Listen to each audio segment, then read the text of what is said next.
Hello guys, इस वक्त जिस वीडियो पे मैं रिएक्शन देने जा रहा हूँ उसका टाइटल कुछ ऐसा है कि भारत ने अमेरिका की अकल ठिकाने लगा दी और 2 महीने का इंतकाम, 2 महीने का बदला एक ही बार में ले लिया। अब ये कुछ समझ में नहीं आ रहा कि ये इस तरह क्या किया है, अमेरिका की अकल क्यों ठिकाने लगी और वो कौन सा बदला है जो कि 2 महीने के अंदर कुछ उसने ऐसा काम किया और एक ही बार में भारत ने उससे बदला ले लिया। ये सिर्फ टाइटल पढ़ के मैंने कहा रिएक्ट किया जाए इसके ऊपर। और कुछ आइडिया नहीं है, सिर्फ फॉग है कि क्या इसके अंदर होगा, लेकिन वीडियो के अंदर मिल जाएगा। इंडियन अफेयर्स का वीडियो है, लिंक डिस्क्रिप्शन में मिल जाएगा। इनको लाइक एंड सब्सक्राइब जरूर कर दिएगा।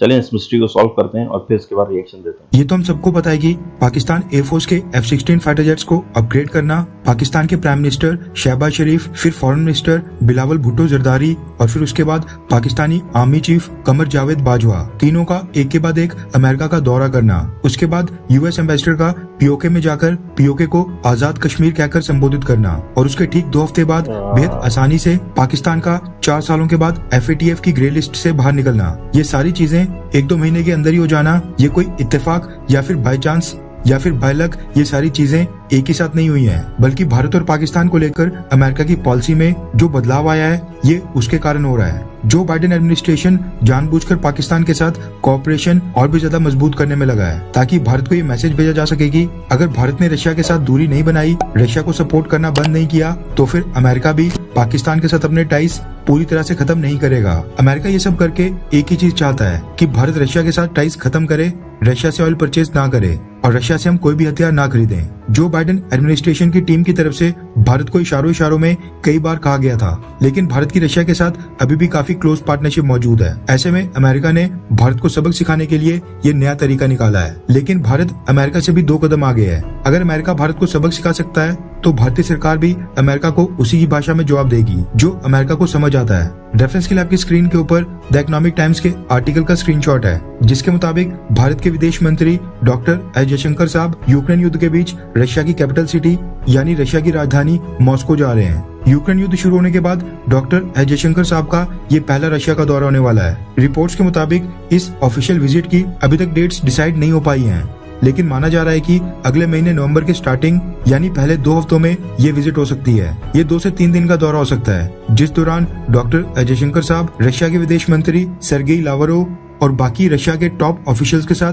बायलैटरल मीटिंग्स करेंगे। उनके इस दौरे के दौरान कई सारी इंपॉर्टेंट डील्स के ऊपर बातचीत होनी है, जिनसे अमेरिका को एक बड़ा झटका लग सकता है, क्योंकि अमेरिका ने कभी एंटिसिपेट नहीं किया होगा कि भारत इस क्रूशियल समय में रशिया के साथ ये सारी डील साइन करेगा और रशिया के और भी ज्यादा करीब आएगा। रिपोर्ट्स के मुताबिक डॉक्टर एस जयशंकर साहब के दौरे के दौरान भारत और रशिया के बीच दोनों देशों की नेशनल करेंसी यानी रुपीस और रूबल में ट्रेड करने को लेकर जो बाधाएं आ रही हैं उसके ऊपर चर्चा होगी। यानी दोनों देश अपनी ट्रेड सेटलमेंट्स के लिए US डॉलर या फिर यूरो का इस्तेमाल पूरी तरह से रोकने के ऊपर फैसला लेंगे। इसी के साथ भारत और रशिया के बीच जो भी डिफेंस डील्स पाइपलाइन में फंसी हैं उसके ऊपर भी चर्चा होगी, क्योंकि भारत रशिया से हथियार खरीदना बिल्कुल बंद नहीं करेगा। भारत अमेरिका और G7 देशों के रशियन ऑयल के ऊपर प्राइस कैप को सपोर्ट नहीं करेगा। इसके बदले में भारत चाहता है कि रशिया हमारे साथ क्रूड ऑयल का एक लॉन्ग टर्म कॉन्ट्रैक्ट साइन करे। उसके ऊपर भी कोई सिग्निफिकेंट फैसला आ सकता है, क्योंकि रशिया ने भारत से प्रॉमिस किया है कि अगर भारत G7 के प्राइस कैप को सपोर्ट नहीं करेगा तो रशिया उसके बदले में भारत की ऑयल रिफाइनरीज को पहले से ज्यादा डिस्काउंट देगा।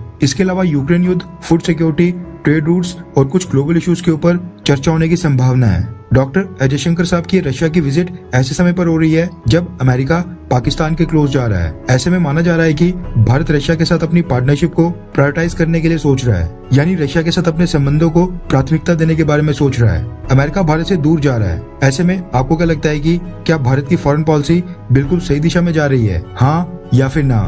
नीचे कमेंट करके अपनी राय जरूर बताएं। मैं ये समझता हूँ कि बिल्कुल सही जा रही है।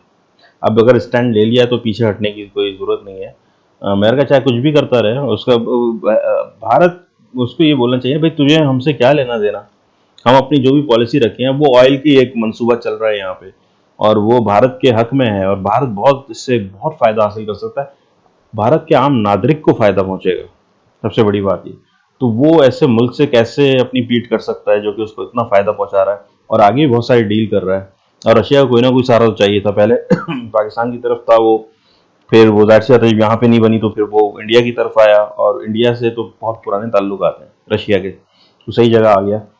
अब अमेरिका जो है बेसिकली जाहिर सी बात है अमेरिका नाराज़ हो जाता है रशिया के उससे, तो उसने पाकिस्तान को सपोर्ट करना शुरू कर दिया कि भाई चलो हम इसको सपोर्ट करेंगे। अ, अब ये अजीब खेल है कि ये एक तरह का मैग्नेट है, अगर वो इसकी तरफ आ रहा है तो वो उससे दूर हो जाएगा, वो उसकी तरफ जाएगा तो वो इससे दूर हो जाएगा। पहले इंडिया के मुआहदे चल रहे थे अमेरिका से, और बातें बातें सारी सब कुछ सही चल रहा था, सारे मामला बेहतर थे कि अचानक ही वो पलटी खा गए। और तो ये सारी सिस्टम चलता रहेगा, लेकिन मैंने एक चीज़ बड़ी नोट की इन सारे पॉलिटिक्स को छोड़ के, साइड पे रख के, कि इस वक्त जो इंडिया है ना, इंडिया इंडिया सिर्फ अपने ऊपर तवज्जो दे रहा है। समझ रहे हैं, वो केयर ही नहीं कर रहा कि हाँ भी हमारे ताल्लुक इनसे ज़्यादा है, नहीं अब दफ़ा हो जाए, हमें ये चाहिए। समझ रही हैं, और ये बहुत मजबूत स्ट्रेटजी है, और ये जब हो सकती है और ये जब ही मुमकिन है कि इंडिया के अंदर एकता हो। समझ रहे, यूनिटी। अगर ये यूनिटी है ना इंडिया के अंदर, तो वो इस तरह के डिसीजन बड़ी आराम से ले सकता है, इसको कुछ मसला नहीं होगा। हाँ, अगर अल्लाह ना करे कि ऐसा कुछ होता है वहाँ पे कि जिससे यूनिटी को नुकसान पहुँचता है, कोई भी ऐसा मीडिया वारफेयर होता है इससे भारत की यूनिटी को नुकसान पहुँचता है, तो उसके लिए कठिन हो सकता है ये सफ़र, कि किसी भी मुल्क को चेतावनी देना। रशिया जब तक लड़ा अफगानिस्तान से, जब तक यूनिटी थी और रशिया बहुत बड़ा था, लेकिन जब रशिया टूटने लगा ना, तो पीछे हटना पड़ा रशिया को, जो अफगानिस्तान पे चढ़ाई की थी इसने। तो ये हुआ था, और यही यानी हर मुल्क के साथ तकरीबन ऐसे ही होता है। सेकेंड वर्ल्ड वॉर लें आप, तो उसमें भी आप यही देखेंगे कि इसी तरह के डिसीजंस हुए, और फिर जब अ, लोग ही काबू से बाहर निकलने लगे, तो फिर सिचुएशन बदलती चली गई हर मुल्क की, और वो उसी तरह अपनी आवाज़ स्टडी बदलता चला गया। तो ये सब कुछ तो होता है बिल्कुल, और यूनिटी सबसे मेन चीज़ है इंडिया के अंदर। और बस यही है, कोई डिसीजन पीछे नहीं रहना चाहिए अपना, बिल्कुल सही जा रहा है इंडिया। एक कम से कम ऑयल तो मिलेगा यार, सस्ता ऑयल मिलेगा। इस वक्त जो आगे आने वाला वक्त है, ऑयल की बहुत किल्लत हो रही है, उसको देख के वो डिसीजन ले रहा है, और दैट्स इट। अब उसमें किसी को अगर तकलीफ हो रही है तो वो अपनी तकलीफ किसी और तरह दूर करे, वो उसको वो नहीं है मसला। रही भाई बात एफएटीएफ से निकलने की, उससे ग्रे लिस्ट से निकलने की पाकिस्तान के, तो लोग लोग जो आम लोग ये कह रहे हैं, वो ये कह रहे हैं कि शायद वो गे राइट्स हैं, उसको एक्सेप्ट करने के बाद ऐसा कुछ हुआ है यहाँ पे। असल में गे राइट्स एक्सेप्ट हुए हैं, तो उसके बाद जो है वो चेंजेस आई हैं, बहुत चेंजेस आना शुरू हो गई पाकिस्तान में। लोगों का ये मानना है, मतलब जो रूमर्स चल रहे हैं आमतौर पे, लोग ये कह रहे हैं। इसके पीछे क्या हकीकत है ये तो कोई नहीं समझ सकता। चलिए गाइस, लाइक एंड सब्सक्राइब कीजिएगा, और मिलते हैं नेक्स्ट वीडियो में। इस वीडियो का लिंक जो है आपको डिस्क्रिप्शन में मिल जाएगा, इनको भी लाइक एंड सब्सक्राइब कर दें। चलिए मिलते हैं नेक्स्ट वीडियो में, टेक केयर।